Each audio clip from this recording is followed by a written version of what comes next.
E adivinha quem acordou hoje, nessa quinta-feira, dia 23, sendo a maior chacota nacional, até mesmo na imprensa golpista. Não tem mais como esconder o cinismo de Flávio Bolsonaro, chegando ao ponto de até o Estadão fazer um editorial falando que ele é o herdeiro do golpismo, né? Herdou o golpismo do pai. O cara é cínico, o cara tá no desespero, ativou o modo ataque máximo às urnas eletrônicas, mimetizando o comportamento do próprio pai. E agora, mais uma relação espúria previamente renegada vem à tona, convocaram. Não, eu não tenho. Primeiro era assim: esse Vocaro é do Lula, não, o Pix é do Bolsonaro, o Master é do Lula. Lula tem que explicar por que se reuniu com o Vocaro. Não reuniu, não teve relação com o Vocaro, mas sabe quem reuniu? Ele. Ele reuniu. Mas eu reuni, mas teve nada a ver, foi só pra falar do filme do meu pai, e depois descobriu 160 milhões. Mas aqui foi para mandar pro Flávio, pro Eduardo, eu vou mostrar a contabilidade disso em 30 dias. 2 meses depois, e nada de contabilidade. Aí depois, senador, o senhor foi na véspera do cara, depois na casa dele, na véspera da prisão, com tornozeleira eletrônica? Não, foi que tá aqui a prova, foi também. Não, mas eu garanto que minha relação com o Vocaro era só essa. Mas o Lula não podia ter, hein? Ainda que fosse só essa, o Lula não podia ter. O Lula, como presidente, não podia falar com o banqueiro. Né? Em suposição, um banqueiro que não era... não havia se disposto o esquema ainda, né? Qual que é o problema? Mas ele não. Não, mas é só essa minha relação. Agora apareceu mais uma empresa ligando o Flávio Bolsonaro ao Vocaro, e essa o Flávio Bolsonaro emitiu nota fiscal de punho ali, ó, 1,5 milhão para receber dinheiro de uma empresa fantasma do Vocaro, empresa criada só para fazer esses pagamentos. A empresa tinha um capital de R$40. Quando falaram, pensei que tinha sido um erro de digitação. Porque nem a minha microempresinha, quando eu abri, eu coloquei a capital de 20 mil. Que é, se você tiver 2 mobílias, uma mesa e um computador, já é 20 mil que a empresa tem. A empresa não tem nada, não tem registro de atividade nenhuma, não tem sede, não tem nada. Até a imprensa está zoando com a musiquinha. Era uma empresa muito engraçada, não tinha sede, não tinha nada, mas pagava 1,5 milhão pro Flávio Bolsonaro, recebia 60 milhões de aporte pro Vocaro. Era só o balde, era só o que o pessoal fala, o bucket, né? Um bota lá dentro e o outro tira. Para limpar, porque bota lá dentro, joga um detergente, aí tira.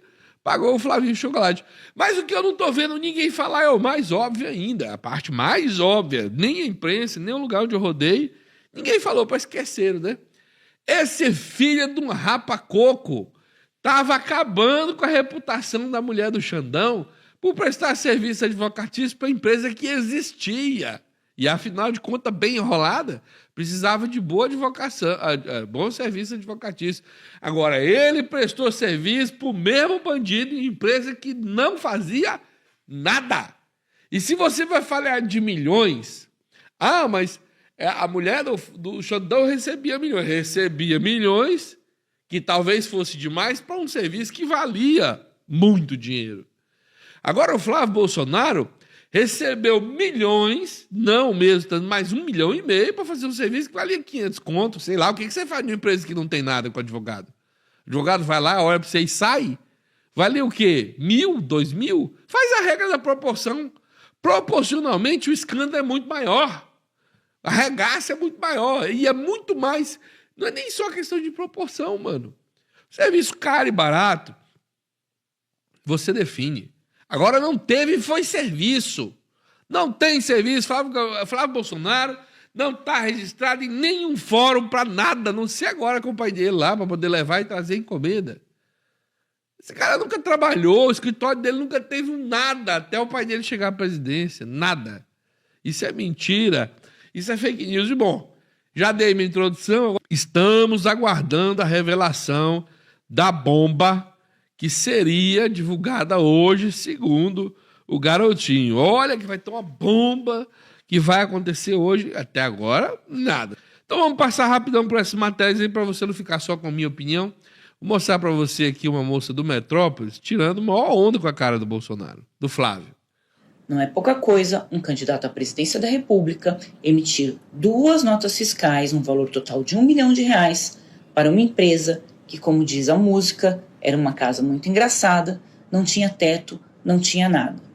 Essa mesma empresa foi usada por Daniel Vocaro como uma lavanderia do Banco Master. Enquanto Flávio queria tirar dinheiro da empresa, Daniel Vocaro colocava dinheiro na empresa. A Copenhague, não confundir com a loja de chocolate, foi aberta no final de 2024.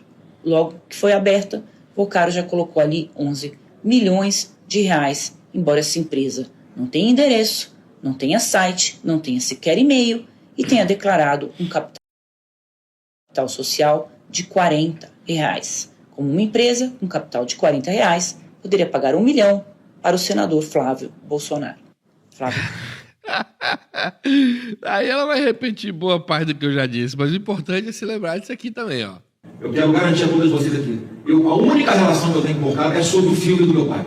É a única. A única relação que eu tenho com o cara é sobre o filho do meu pai. O cara nega, ele é desmentido, ele reconhece, ele diz que acabou. Volta de novo outro escândalo. Ele nega, ele é desmentido, ele reconhece e diz que acabou. E agora a terceira vez. E olha, de todas as vezes ele acusava outras pessoas do que ele está fazendo, porque é o procedimento. E a imprensa está descendo o sarrafo no sentido de escancarar o que ele está fazendo de errado e o quanto ele está perdido. Assim, a hora H e ele não tá, todo mundo está abandonando o barco dele. Para começar, os próprios aliados estão deixando ele. Se isso vai refletir na urna ou não, eu não sei.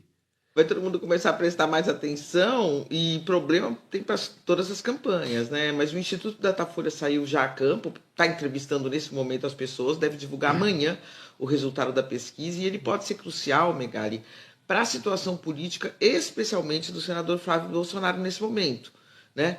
O Lula já está candidato, já está com as alianças consolidadas e o Flávio ainda está em plena negociação. Então, por quê que essa pesquisa pode ser crucial? Porque o Flávio está no prazo final para selar as alianças, né? As convenções vão ocorrer agora até agosto.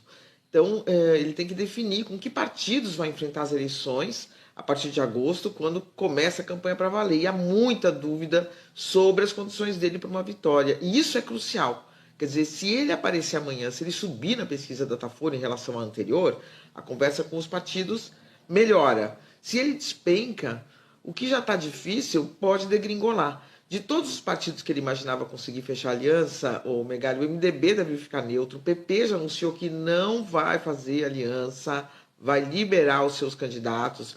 União Brasil deve seguir o PP e fazer o mesmo, eles são uma federação partidária. Resto, Republicanos, que está jogando duro, né? Curiosamente, o Republicanos do governador de São Paulo, Tarcísio de Freitas. Eu falei com um grande cacique da política hoje cedo, que falou, se o Tarcísio bater o pé, se o Tarcísio quiser, não tem jeito, né? O Republicanos tem que aceitar, ele é a principal liderança, governador de São Paulo, e tem que se aliar ao Flávio. Parece que ele não está batendo muito o pé, parece que ele está deixando correr solto. Então o Republicanos está fazendo jogo duro e pode também não se aliar ao Flávio.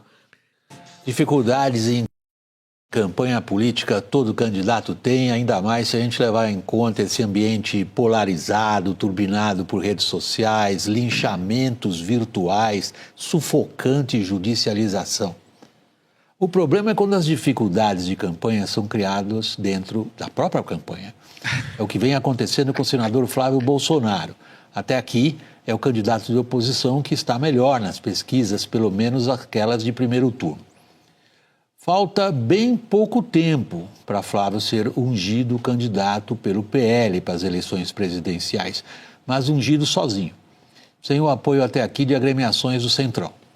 A culpa disso é do próprio Flávio, que se enrolou em brigas familiares com graves repercussões na formação de palanques. Enrolou-se com candidatos em sua base eleitoral, o Rio, alvos da polícia. Enrolou-se com o escândalo do Master, que afeta vários grupos políticos, o que apenas torna o Flávio igual aos outros que ele critica. E, finalmente... Igual aos outros que ele critica. Só ele tá nessa farofa aí. O banco é praticamente dele, cara. Até para criticar, eles são coniventes.